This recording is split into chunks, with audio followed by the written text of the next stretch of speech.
Namaskaram, Sadhguruji, Namaskaram. and it's such a pleasure to have you back on Frankly Speaking. And whenever we meet and exchange views, it's always so frank. So I'm hoping even today you'll keep up the Well, tradition. what can I do? You titled your show like that. Sadhguruji, we are talking at a time when the country is all set, hosting the G20. We worked hard towards it. And the basic theme for this event is Vasudeva Kutumbakam. It's a message that clearly this theme represents, and the cultural and the spiritual lens through which India is often seen. What does this event actually mean for India? See, there are many geopolitical situations in the world which does not allow the world powers. When you say G20, you're talking about 20 people who determine in many ways what happens on this planet, literally. Whether war happens, peace happens, prosperity happens, poverty happens is determined by these 20 people. That's how powerful it is. So these are the 20 largest economies in the world. So we've always been, or the world has always been focusing on military power, economic power, which is important, no question about that. But we have forgotten about the people's involvement and engagement. So we are not ignoring the geopolitical and economic aspects, that is very much there. And we also hosted in the Yoga Center Science and Technology G20 event. But even there, though it was all science people who came there, the culture of the place, the ethos of how things are conducted, how people are, they were overwhelmed by it. So the idea is to do that to the whole G20 group, the top leaders who are coming here. Most of the major nations, the leaders are coming here, really the top leaders are here. So impressing them with the complexity of what India is, the sophistication of what India is. When I say complexity and sophistication, we must understand that, for example, recently, well, moon has been in news, you know. Absolutely. With Chandrayaan and the Shiva Shakti point, yes, it's been It's been in the news. So, talking about that, let's say something as simple as whether the planet is round or flat. Till a few hundred years ago, the whole world was arguing. But if you look back into Surya Samhita, which is 2,700 years or 2,700 to 3,000 years old manifesto or a mandate that is written, where clearly they're describing the study of the planet as Bhughol, which means we already knew the planet is round. There are more ancient drawings and paintings where the planet Earth is traveling on a turtle's back and it's going around the sun. When the whole world, its scriptures, the world's scriptures, world's ignorance and the world's dogma was saying that planet Earth is the center of the universe, we knew that planet is going around the sun even in this planetary system. Without knowing this, you cannot have knowledge, you cannot develop mathematics. Astronomy and mathematics cannot be separated. So, the basis for modern science is Indian mathematics, any number of scientists have validated that. And the basis for modern astronomy is also Indian sciences. How did all this happen? This is time to present that all this happened because people were so deeply invested in enhancing their perception rather than just exploring the world around. How to see more with what we have right now, how to perceive more, this has always been the thing. So our culture, the sophistication that I'm talking about is not… our culture is not just entertainment. Our culture is always about profoundness. If you just sing a simple song, even in a cinema song, there are profound sentences coming out, you know, which is not the case anywhere in the world. So how do we present it to this international group of people is a challenge. It's not easy in 2 days that they're here, you can do all that. But at least giving them a taste, if they don't understand, at least they must be overwhelmed. I think that is the effort that's happening. Sadhguruji, the Science 20 Summit meeting of the G20 happened at the Isha Foundation Center. What exactly did you present to them? You know, there are yoga, there is meditation, spiritualism. What is the message that you conveyed, and what is the feedback that you got? The feedback is overwhelmingly exuberant, unlike scientists who are always hesitant to say anything because they have to validate with proof, which we kind of broke through. The main presentation was this, that, we've been involved in transmitting this aspect of subjective sciences, how to address human well-being in a scientific manner, not just physical health and well-being.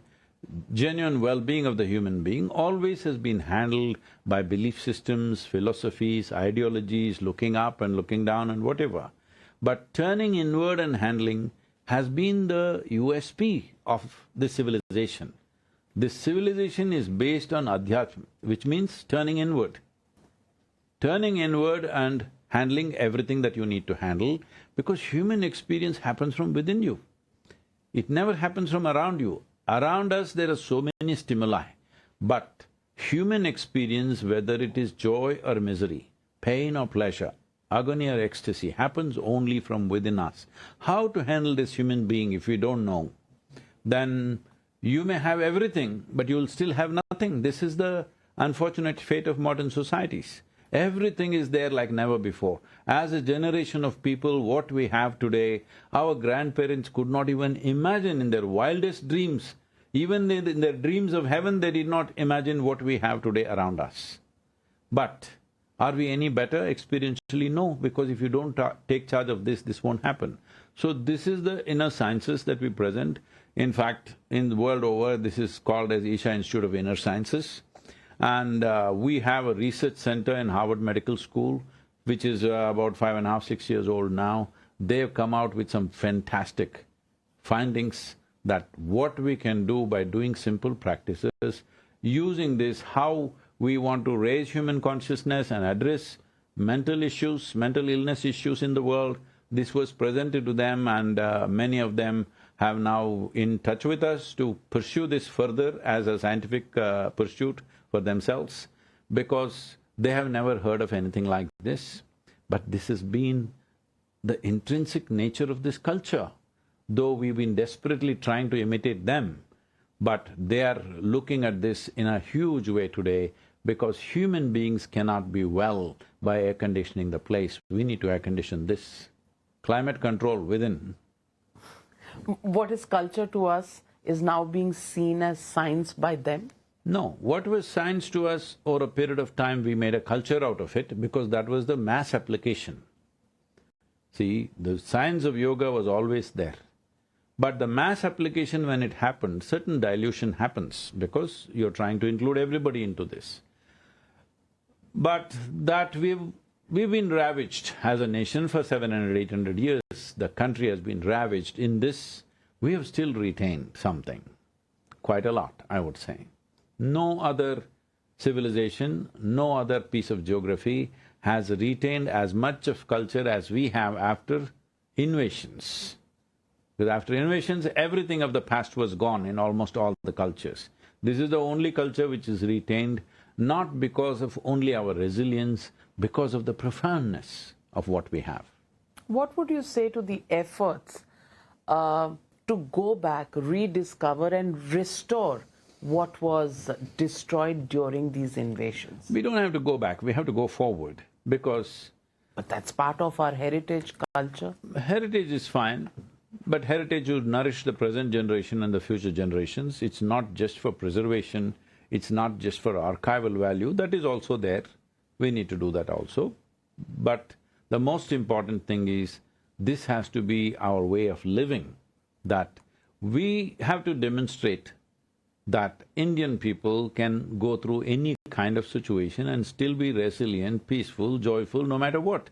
We have demonstrated this in so many ways. Anybody who comes from outside the country sees this. The poorest man with least amount of infrastructure in his personal life in terms of homes and furniture and whatever, he has nothing, but he is far more laughing, far more joyful than most people around the world. This is there, everybody can see this, but presenting that well and also making sure the physical things also improve for everybody in the country is the present generation's responsibility. I think we are working on it. I personally would like it to go at a faster pace because, my time is limited, I would like to see it in my life. True. Everybody wants the pace of everything increased Yes. several times, but we are a noisy democracy.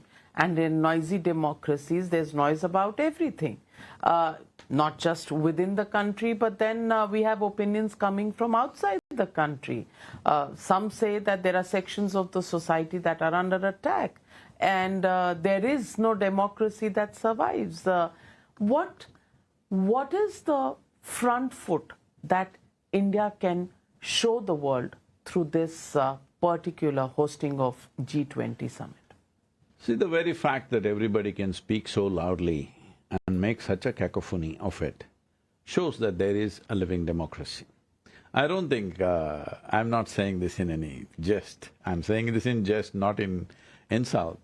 I don't think there's any country on the planet where the television shows are as noisy as ours. 5 people can speak at the same time, though you try to yell them down like a headmistress, they're yelling themselves, unless you fade them down. On my show, I do control them. There are others who don't. No, we hear all the sounds, you may not hear.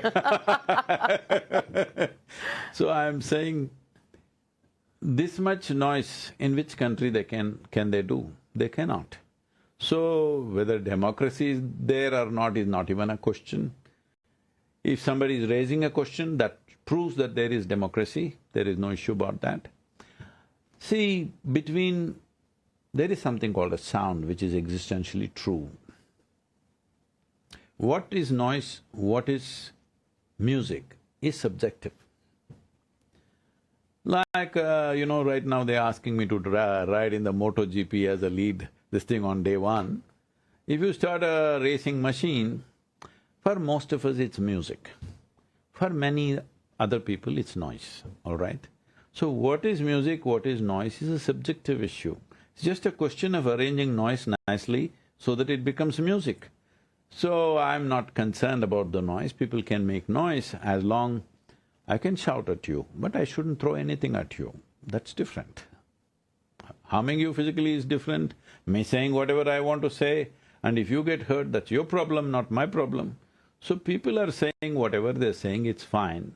But the important thing is, there must be some accountability of speaking based on facts, that you can't just imagine something and say it. That has to come into the thing. I hope they do that, because right now opposition parties are getting together, which is a nice thing in a democracy. Everybody wants to win the election, it's a good thing. But they must also come out with this, that it's important that we don't abuse each other. We pull out facts. I'm sure in everybody's administration there are negative facts. Pull out the negative facts and expose them, rather than simply throwing something which is not true on personal abuses which are not nice in a public discourse. Do you think that's happening, the fact-finding, the exposing, or do you think the concentration is on the abuse part? I'm saying they're fresh coming together. I think this is a time to take that stance. What has happened in the past, you can't change that. But this is the time when they're coming together as a force, as an alternative force. They must take this, because people will value that, I'm sure. You're talking about spiritualism, you're talking about science. I want to ask you, with such conflicting ideologies, do you think there is going to be a stable alliance possible? And I'm talking only through the prism of science, not politics. Anything that has so many pushes and pulls, can it be stable? I don't know what conflicting ideologies you're seeing. I don't see any ideology. It is just coming together of people, because this is a right of a political party to fight, to get into power, because that's what they've invested their lives into, and it's perfectly okay. Okay. It's okay. There's no ideology. There's no just ideology. Power. Yes, yes, there's no ideology. They want to rule. There's no spiritualism and there's no science there. The science of getting into power. Is there. That is politics.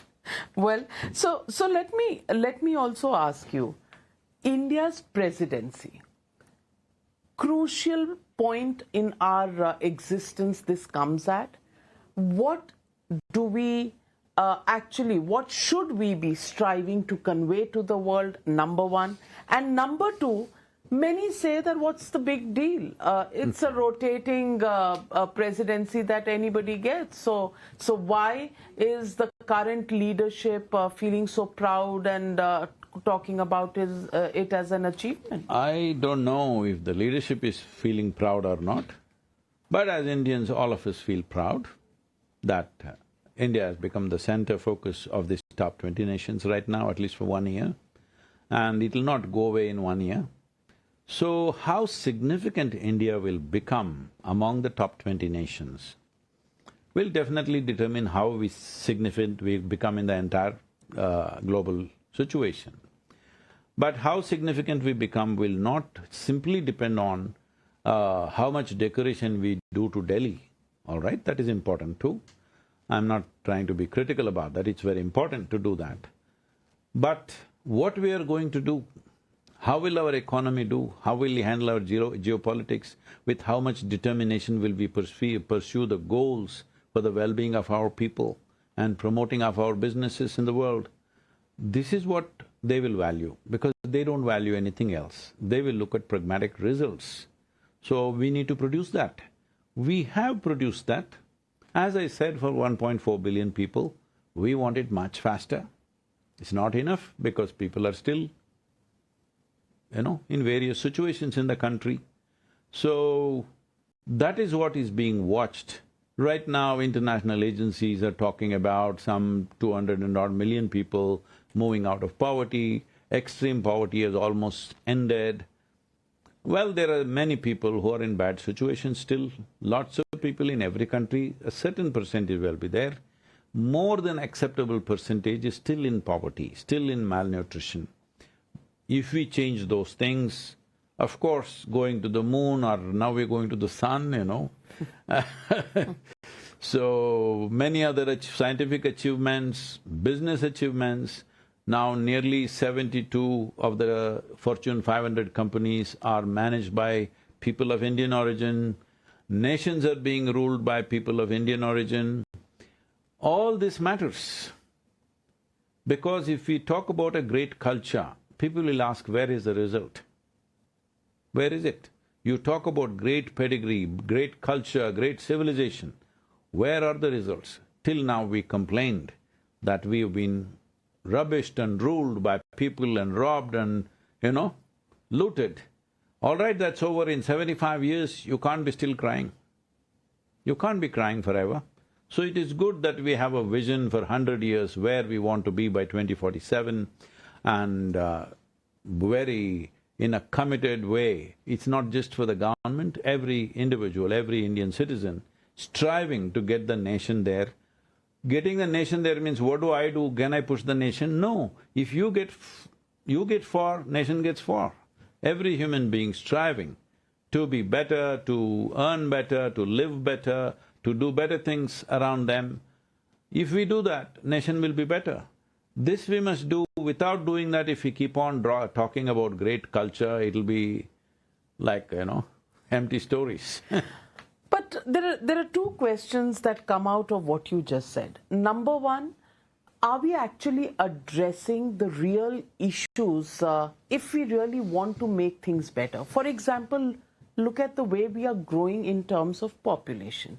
But the minute that conversation comes up, it completely goes into a direction where it is said that you are pointing out to a certain section of the society, it is a communal kind of behavior. However, can we actually do better, and per capita incomes, can they rise if we grow at the rate that we are growing in terms of population?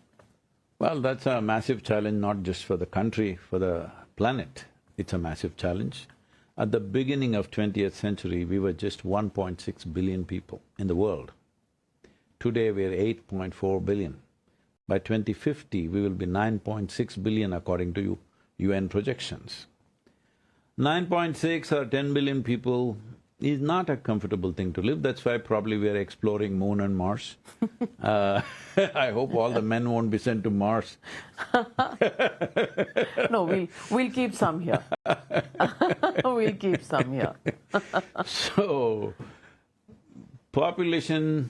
See, right now it's not only in India, in the world, Japanese are giving incentives for their young people to produce children, but it is said that nearly 30% of the youth below 18 years of age are already decided in their minds they are neither going to get married and definitely not going to have children. For the 14 years in a run, there has been a decrease in population, they are really worried. Of course, we can send Indians, but we will be very noisy out there. So, they want their country to be populated by Japanese, that's going to be very difficult for them because the social fabric has shifted in that direction. Same is happening in South Korea, same is happening in many small European nations, beginning to happen in United States, but there is an influx of population from outside. But what they think is their race or their ethnicity, preserving that is going to be extremely difficult. So, there have been races in the planet, there are black race from the, dark-skinned race from Africa, very fair race from Europe, and Mongoloid races from this part of Asia. And India is already really a cocktail of stuff, and we are all generally brown. But the way the populations are mingling, the way people are traveling, the people are intermarrying and children are of various mixed race, probably in another 500 years, everybody will be brown, then you can call them Indian, probably. All. I'm just joking about this, but definitely maintaining racial purity, as some extremes were talking about, is not going to be a practical thing in another 300, 500 years' time because the mixture will happen inevitably. So when that happens, you don't care what race of population is growing, nations will be just geographies, or probably that geographical boundaries also will go because technology and transactions will happen in a way that borders don't mean anything. This can happen easily in 50 to 60 years' time. So these individual nations worrying about their populations dropping, if that goes away, population control will become much more easier. Right now, Japanese are worried. Can you tell them, don't be worried? They are worried that their population is going away. But religious groups worrying about their population is a political process, they want to grow their population. We shouldn't… I don't think in any religion, anywhere it is said that you must have this many children or you should not have that many children.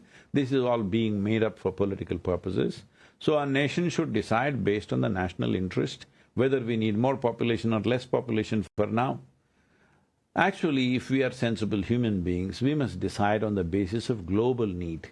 Right now, we as a species dominate everything in such a way, no other species can survive. To what extent means?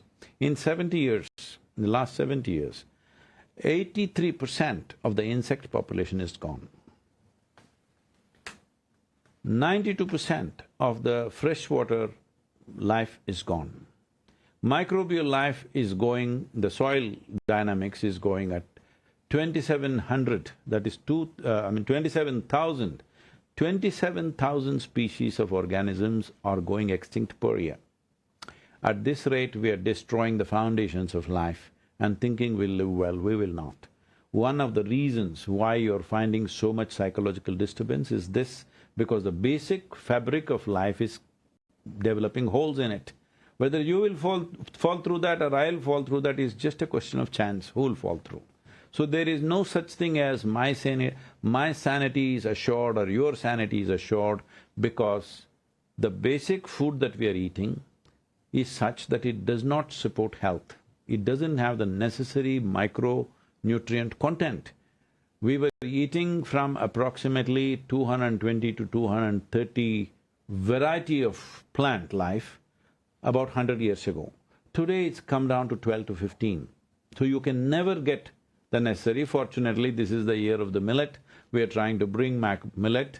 I am on millet for the last 3-4 months continuously. I have no rice at all and you don't miss it, it's perfectly fine. We thought we are made of rice, but it is not so. This millet was the main cereal in this country, but in a matter of 50 years we eliminated it for whatever reasons. So bringing back more variety of plant life is one important thing for mental health. We are also launching a Conscious Planet movement in 2024, offering rewards for people to be healthy. Your entire Save the Soil mission was all about this. And how did the world respond to it? You went to so many countries. Oh, world has responded phenomenally well. 81 nations are in the process of framing soil policies. China, for the first time in 40 years, started a soil survey. European nations are in the process of coming out with that. We have signed a mandate with them. Caribbean nations, CARICOM nations are doing that. The Commonwealth nations have signed mandates with us. United States is a different way it functions, they're doing their own thing. India has invested more than $4.2 billion towards soil health and regenerating that. All this is still a drop in the ocean. But if we sustain this year on year, definitely it'll make a difference. The Kaveri Calling Project, where in 83,000 square kilometers we are bringing tree-based agriculture, wanting to plant about 2.42 billion trees. Today we have planted 88.3 million trees. We are still way short of our target. But looking at the success of this, now our central government has made a detailed project report for 13 river basins. If these 13 river basins, if they implement, right now it's still a project and they've allocated 19,000 crores, but if it becomes a reality, 67% of India's soil will be taken care of. So we are on the thing, as I said, we are in the right direction, but the pace, because even if you're on the right track, if you… Take forever. If you sit there for too long, you get run over, especially if you're on the right track, you know. Yes. So we shouldn't get run over, that's an important thing. Well, you said you've signed something with China. My God, you should be the special envoy. I have not signed anything with China. We did not even run a very high volume campaign in China, a very low-level campaign we ran. But we involved certain government officers and things. They immediately saw this and they started a soil survey for the first time in 40 years. We have not signed anything with them. I don't think signing something for soil is a wrong thing, it's just that I cannot go there. Maybe you can sign some other things and we can get over our confrontation. See, right now, 650 of us are going on Kailash Yatra. 600 of them, 602 or 603 of them are all non-Indian passports, they're all going to Kailash. All of us Indians, 50 of us are sitting on the Nepalese border, 40 kilometers away from Kailash and doing namaskaram from there, because we're Indian. And you can't go? We can't go. China won't allow? No. To Kailash? Yes, Kailash is in their land right now. When do you think that conversation that we had about boundaries going, 500 years may be too long, we need those boundaries to probably go now? Boundaries can go only when there is a reasonably equitable economic development. Otherwise, wherever there is development, everybody will converge and it'll be a disaster. Like right now, on an average every year, about 8 to 10 million people are trying to enter United States. They're building walls, shooting people, but it won't happen. There are so many people are trying to enter Europe, coming by all kinds of rickety boats, and many of them are dying in the oceans, all this happening. Because if there is economic disparity, this is bound to happen. As people's ability to move becomes more possible, then you can't stop people. So there must be a lot of, according to some of the political people making statements, there are about 20 million, illegal immigrants in United States. but they don't bother because they're doing menial jobs at a salary levels of the US citizens, so construction, agriculture is all happening because of them, so they're managing that. So leaving that aside, the most important thing is, nation is an idea, human being is a reality, their suffering is real, their well-being is real. So the most important thing is, first thing is to teach human beings to live well in whatever conditions they are in. Because does it mean because we didn't have all these things that we have today, our grandparents or our parents lived badly? No, they lived very well. So I'm saying our physical atmosphere does not determine the quality of our life. How we are within ourselves determines the quality of our life. Once this happens, we can create outside situations to the extent that we want. Then there is no conflict. Because whatever I have, I'm not happy, so I want your chair also, though I can sit only in one chair. What you said about Kailash has piqued my interest, and I want to ask you, you applied for a visa, you didn't get, was it rejected? Any reason given? Any possibility of pushing this further? Because an Indian and somebody like yourself, not being allowed to go to Kailasha, rather disturbing. See, for over 12,000 years there's history to show that Indian pilgrims have been going to Kailash. So this is why it's very important for a nation at a given time in history, if we do not act resolutely, later on, 50 years later, you turn back and say, oh, we should have done this, we should have done that, it is just going to be waste of everything.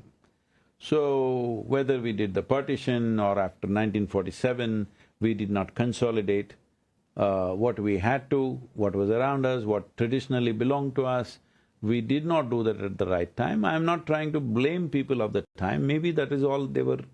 that's all that they could do.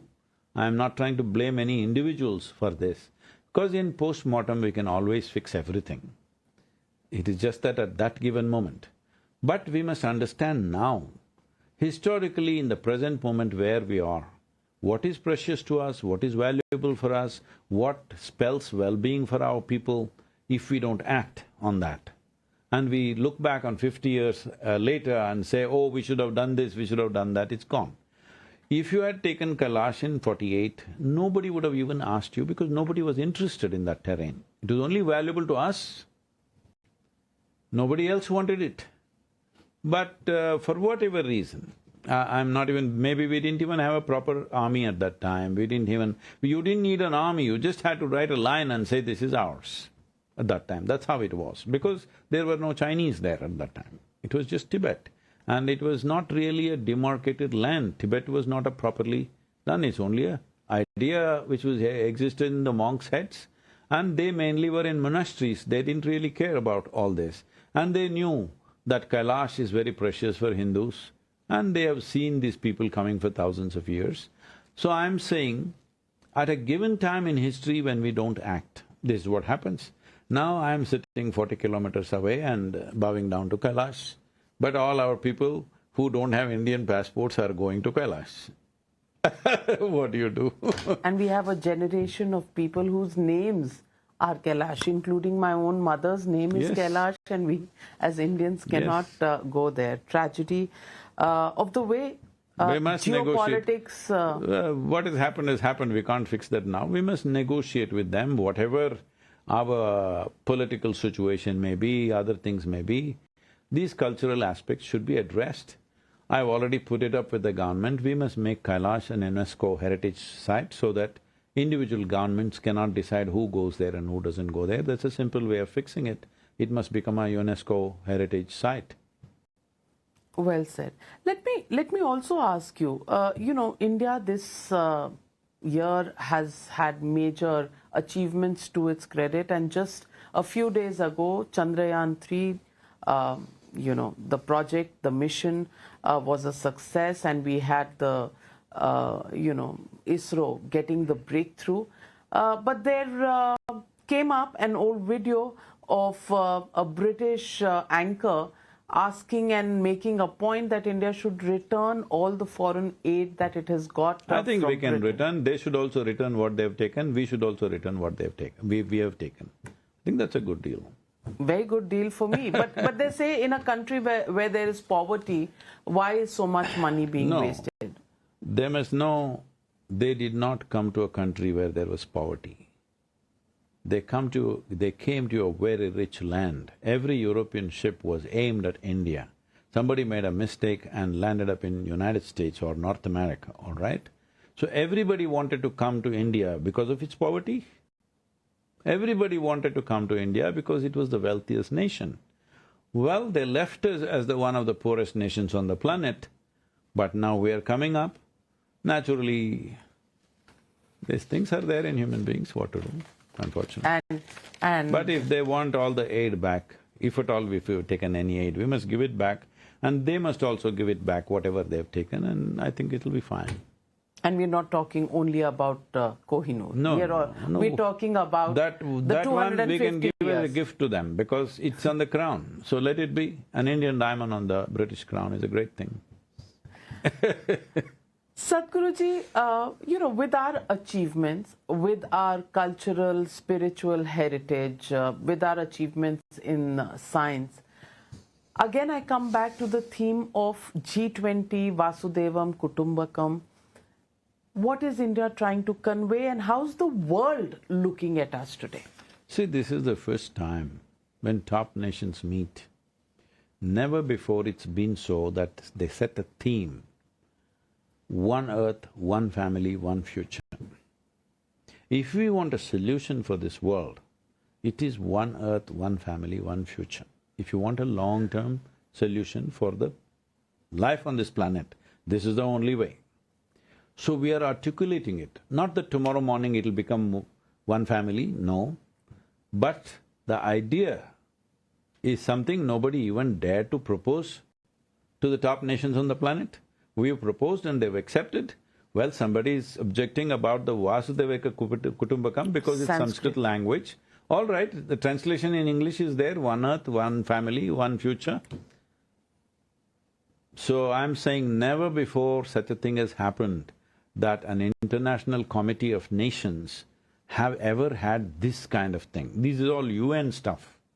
This is never political nations ever articulating anything like this. So in a way, culturally, in terms of civilization, we are the United Nations of the world. We are.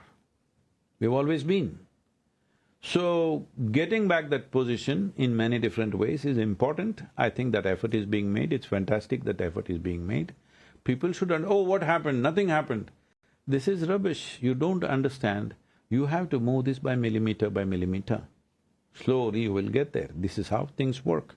But we definitely have stated that, we are moving in that direction. As I said, I am always unhappy with the pace. Because my time is limited. And all, as a generation, our time is limited, it must happen in our generation, means we must move faster. I think momentum is what is needed. See, even the Chandrayaan, I'm going back to this. See, we use almost a tenth of the power that others use.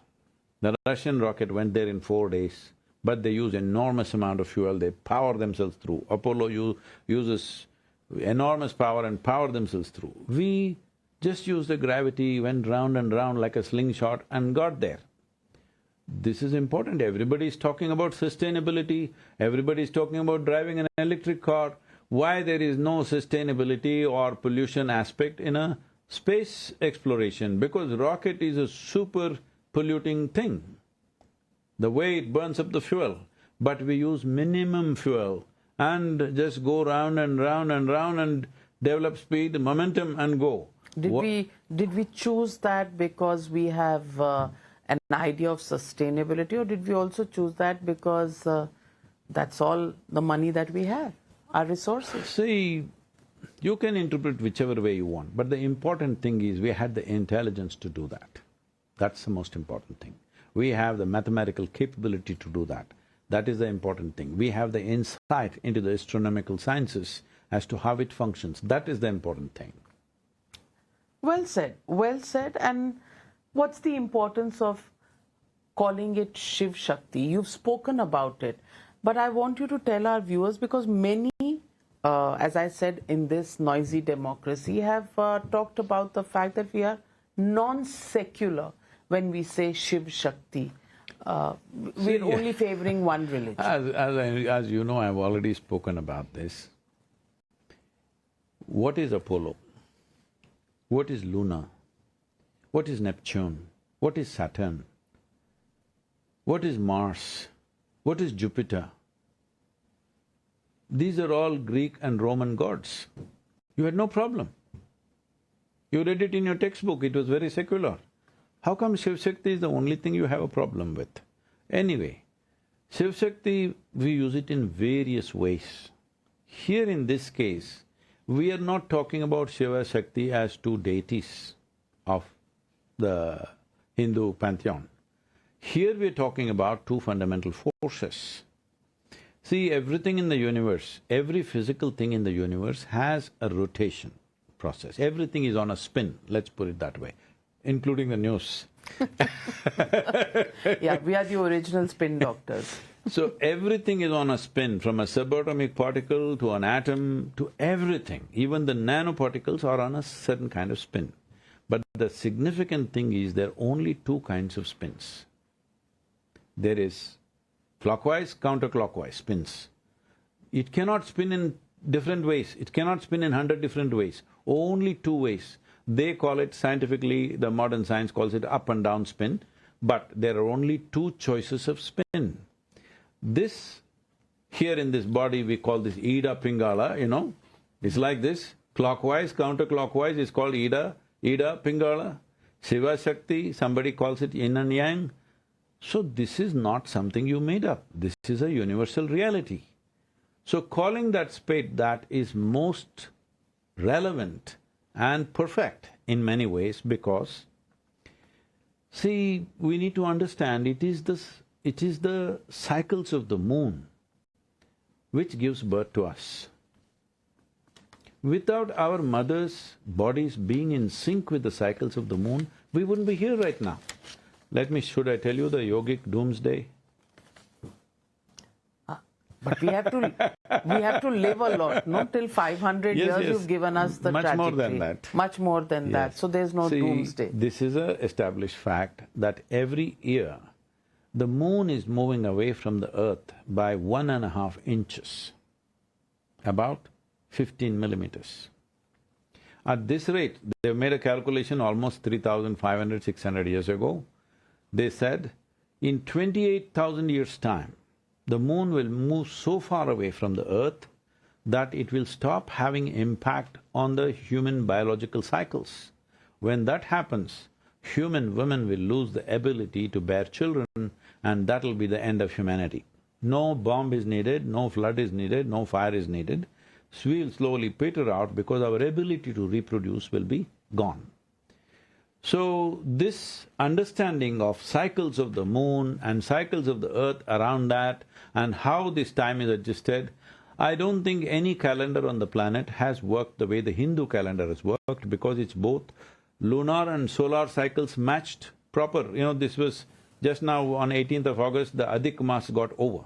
What this means is, every 32.6 months, we adjust 1 month because we are synchronizing lunar calendar and solar calendar which is not done anywhere on the planet, okay? This is a complex understanding of how our planet system works and how we should keep ourselves, on which day and which time of the year what we should do to benefit from that position, all these things elaborately looked at. Maybe for today's world it's overly elaborate, people don't have this thing, but in space research you need all these things.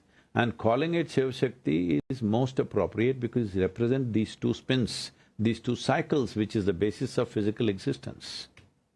Do you find it awkward or do you find it odd that the British Prime Minister is of Indian origin? He says Jai Siya Ram, he does the Gau Puja, but nobody calls him non-secular in Britain.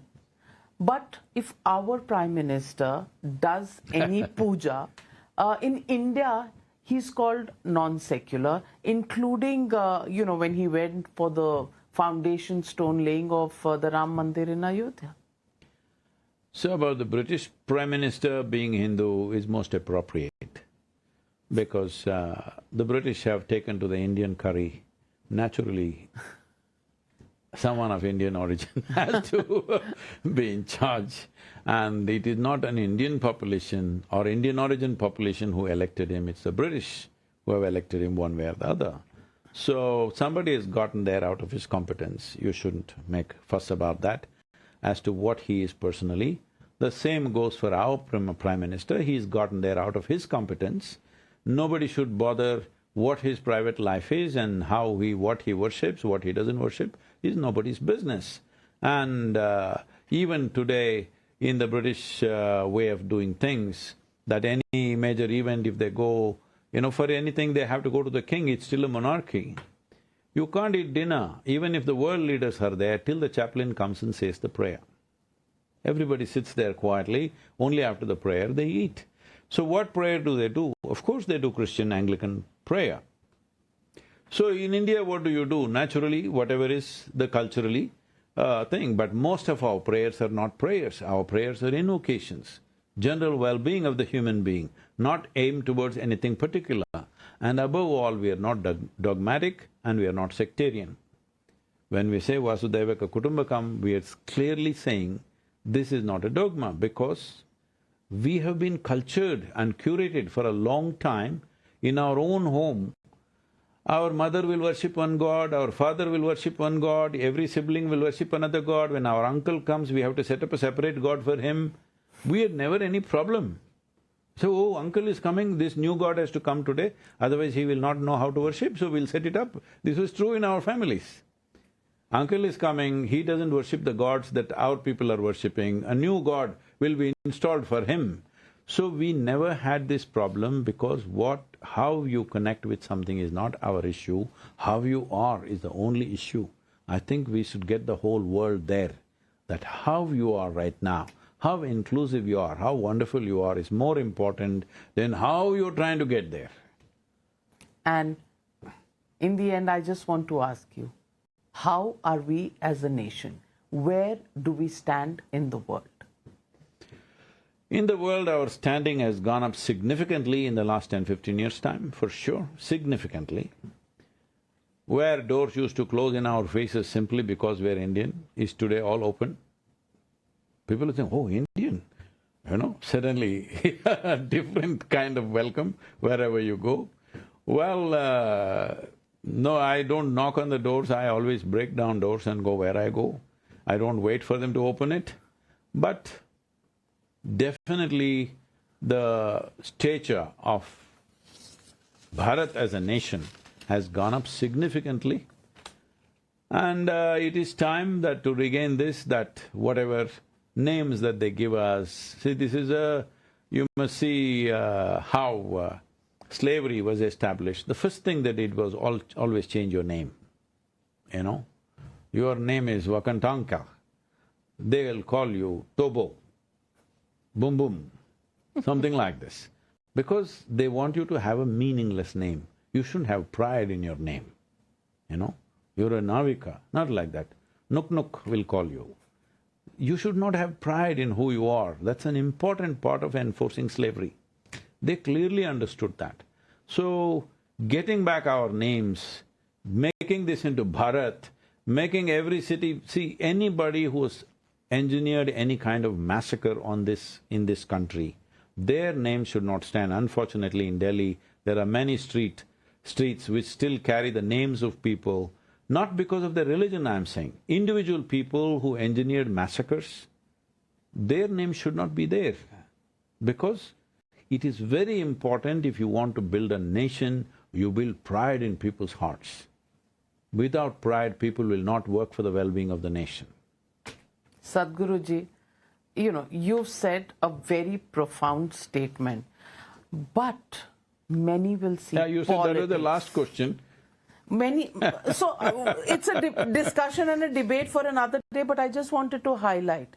You have abandoned the name I.N.D.I.A. and you said Bharat should be. rediscovered, and we should become Bharat and bring the pride. Now, India, I.N.D.I.A happens to be the name of the new opposition alliance. And you said in the last 10, 15 years, had you said 10, they would have probably gone for you. You said 10, 15 years, so you're safe there. But that debate on another day. 22 minutes are over. And Sadhguruji doesn't want to get into controversy. No, it's just controversy if you get in it to serve some purpose. I don't see controversy as entertainment, I see it with a purpose. Well said, and we'll speak again, looking forward to another round of Frankly Speaking, because 1 hour is not enough with you, Sadhguruji. Thank you so much for joining me on Frankly Speaking.